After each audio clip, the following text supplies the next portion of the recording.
itong gulay guys. Na magulay kay kapoy na magulay oy. Sitaw, talong.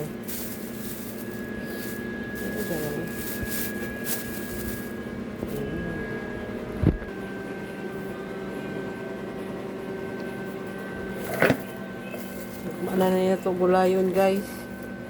Kay mura gitamad na ang nanay.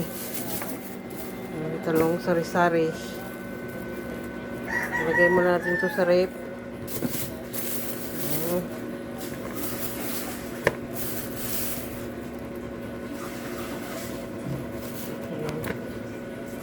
Tapos may ano pa oh. Lagyan natin ito ng kalamansi tsaka suka. Yung sili daw. Yung sili oh.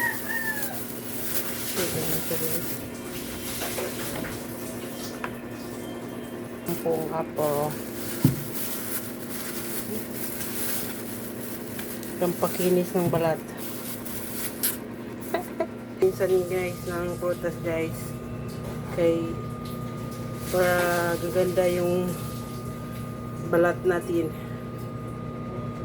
Guys, magluto tayo ng binigwit. Lagyan natin ng kasaba. Oh, diba? Salamat sa nagbigay. Sarap to.